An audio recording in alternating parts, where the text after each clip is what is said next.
দিদিমার প্রেমিককে আনন্দ দিতে শেষ পর্যন্ত নিজের নিষ্পাপ নাতনিকে ঠেলে দিল মৃত্যুমুখে।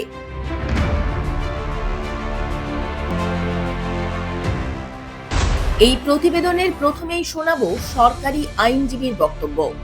এবং তার প্রাইভেট পার্সটা যেভাবে ছিঁড়ে গেছে সেটা খুবই একটা দুঃখজনক ঘটনা। এবং বাগদা হসপিটালে তার চিকিৎসা হয়েছে এবং আজকে বর্ধ হসপিটালে তার চিকিৎসা হবে এবং মেডিকেল লিগাল এক্সামিনেশনও হবে।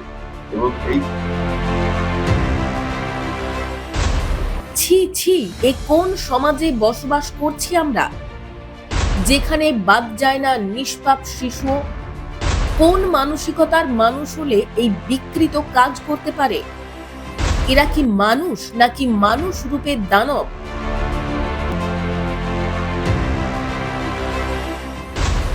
এমন ঘটনা ঘটাতে সাথ দিয়েছে নিজের দিদিমা। ভাবা যায়, চরমতম শাস্তির দাবি সাধারণ মানুষের।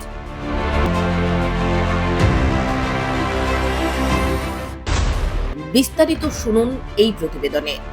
সে রোজগার করতো, এই মণিবন সবই দিয়ে দিত এই শেফালি। এবং সেই পরিস্থিতিতে তাকে আরো খুশি করার জন্য তার নাতনিকে তার হাতে তুলে দিয়েছে এইভাবে। এবং তার পূর্ণ সহযোগিতায় সেই ধর্ষণ কার্যটা করে।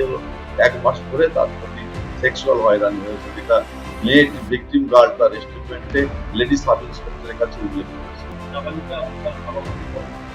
বাবা মাকে জানতে পেরেছে এই ঘটনা, হইচই হয়, যে ব্যাপারটা ব্লিডিং হয় তার ভ্যাজাইনা থেকে। এই পরিস্থিতিতে তার মা এসে থানায় অভিযোগটা করে।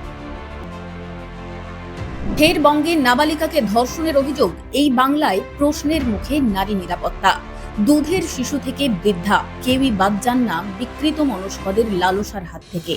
আরজিকর কাণ্ডের পর বহু আন্দোলন অবরোধের পরেও ঠেকানো যায়নি এই বিকৃত কর্মকাণ্ড। এবার ফের নাবালিকাকে ধর্ষণের অভিযোগ উঠল এই বাংলাতেই। অভিযোগের তীরে দিদিমার প্রেমিক। ইতিমধ্যেই গ্রেফতার করা হয়েছে দিদিমা ও তার প্রেমিককে। জানা যায়, দীর্ঘদিন ধরে বিধবা দিদিমার সঙ্গে সম্পর্ক ছিল এলাকারই এক ব্যক্তির। সেই সুযোগে দিদিমার সহযোগিতায় নাবালিকা নাতনিকে ধর্ষণের অভিযোগ দিদিমার প্রেমিকের বিরুদ্ধে।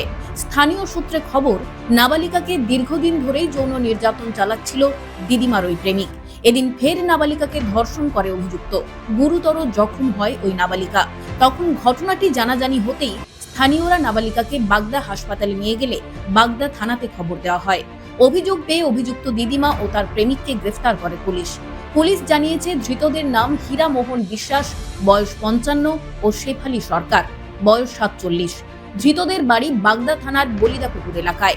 ধৃতদের শনিবার বনগাঁ মহকুমা আদালতে পাঠিয়েছে পুলিশ। স্থানীয় সূত্রে আরো জানা যায়, ছোটবেলা থেকেই নাবালিকা তার দিদিমার সঙ্গেই থাকে। বিধবা দিদিমার সঙ্গে অভিযুক্ত হীরা মোহনের দীর্ঘদিনের সম্পর্ক। তাদের বাড়িতেও আসা যাওয়া ছিল। নাবালিকাকে স্কুলে নিয়ে যেত সেই সুযোগে দীর্ঘদিন ধরে শারীরিক নির্যাতন করছিল অভিযুক্ত। দিদিমা সবটাই জানতো। মুখ বন্ধ রাখার জন্য দিদিমাকে টাকা পয়সাও দিত অভিযুক্ত। উঠছে এমনই গুরুতর অভিযোগ। এমন ঘৃণ্য ঘটনায় দোষীদের উপযুক্ত শাস্তির দাবি জানিয়েছেন এলাকাবাসী।